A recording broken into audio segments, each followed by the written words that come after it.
جموں کشمیر کی تاریخ میں 13 جولائی کا دن گزشتہ چند برسوں سے سیاست کا شکار ہو رہا ہے۔ سن 2018 سے قبل شہر خاص کے نوہٹہ علاقے میں واقع مزار شہداء میں مین سٹریم اور علیحدگی پسند جماعتیں 1931 کے شہداء کو خراج عقیدت پیش کرتی تھیں۔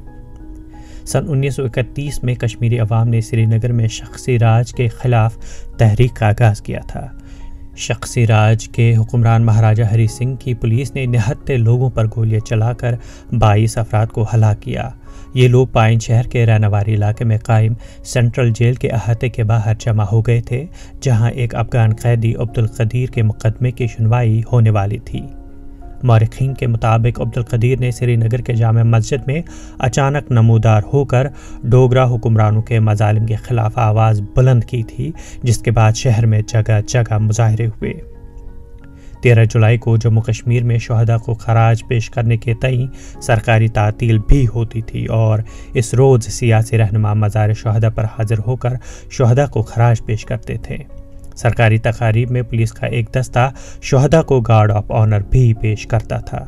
مورخین کا کہنا ہے کہ 13 جولائی کا واقعہ جموں کشمیر کی تاریخ کا اہم گوشہ ہے، جس روز کشمیری عوام نے حکومتی مظالم کے خلاف آواز اٹھائی تھی۔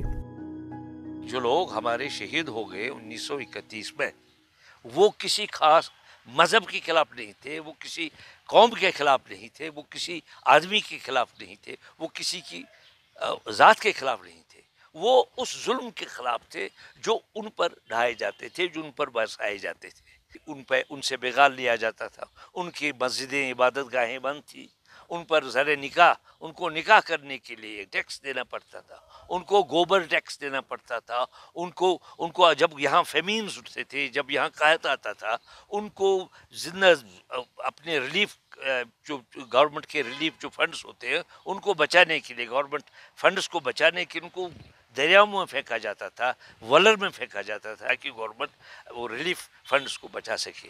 تو یہ اسی ظلم کے خلاف ایک مظاہرہ تھا، ایک اظہار تھا کشمیری قوم کا۔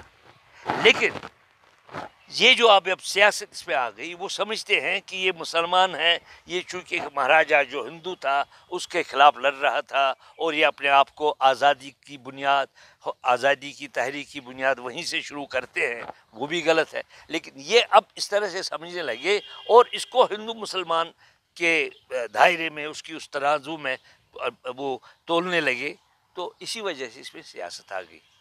لیکن یہ ایک ہسٹوریکل، ایک تاریخ کا ایک اہم گوشہ ہے، اس اہم گوشے کو ہم بالکل فراموش نہیں کر سکتے۔ ادھر قوم پرست جماعت بی جے پی تاہم اس دن کو یوم شہداء تصور نہیں کرتی ہے۔ بی جے پی کا ماننا ہے کہ مہاراجہ کا تعلق جموں سے تھا اور کشمیری عوام نے ان کی حکومت کے خلاف بغاوت کی تھی۔ بھارتیہ جنتا پارٹی سے ہمیشہ موقف رہا ہے کہ ہم 13 جولائی کو نہیں مناتے، ہم مہاراجہ ہری سنگھ جموں مناتے ہیں، یہاں وہ مناتے ہیں، اور ہم یونائٹی طور پر ہم نے کہا کہ ایکول ریجنز میں ایکول بات ہونی چاہیے۔ 13 جولائی خاص کر کشمیر خطے میں منایا جاتا تھا اور جموں یا لداخ میں اس دن کو منایا نہیں جاتا تھا، اس لیے ایکولٹی اور سارے ریجنز کو ایک ساتھ دیکھنا بھارتیہ جنتا پارٹی کا ہمیشہ یہی سٹینڈ رہا ہے۔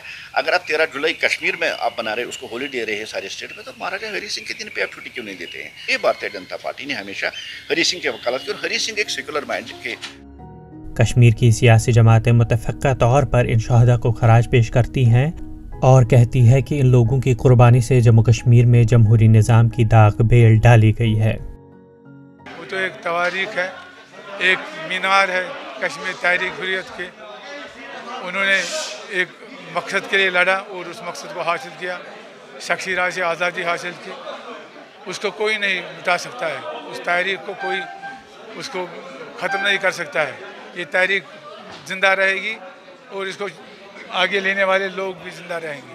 نیشنل کانفرنس کا پارٹ اینڈ پارسل ہے، انہوں نے قربانیاں دی۔ شہری کشمیر نے اس بارے میں بار بار وضاحت کی ہے، کتنا سنگ میل دن ہے، یہ اہم دن ہے کشمیر کی تواریخ میں، لہذا اس کو ہمیشہ یاد کیا جائے گا، ان کو خراج عقیدت پیش کیا جائے گا۔ گزشتہ برسوں سے بی جے پی اس بات پر زور دیتی آئی ہے کہ مہاراجہ کے جنم دن کو ریاست میں سرکاری طور پر عام تعطیل کے طور منایا جائے۔ بی جے پی نے پی ڈی پی کی مخلوط حکومت میں اس ضمن میں سن 2017 میں ریاستی قانون سازیہ میں ایک قرارداد پیش کی تھی، جس پر ریاست میں کافی سیاسی تنازع برپا ہوا تھا۔ دوسری طرف علیحدگی پسندوں کا ماننا ہے کہ 13 جولائی کے شہداء کا مشن پوری طرح پائے تکمیل تک ابھی تک نہیں پہنچا ہے۔ ETV بھارت کے لیے سری نگر سے میر فرحت کی رپورٹ۔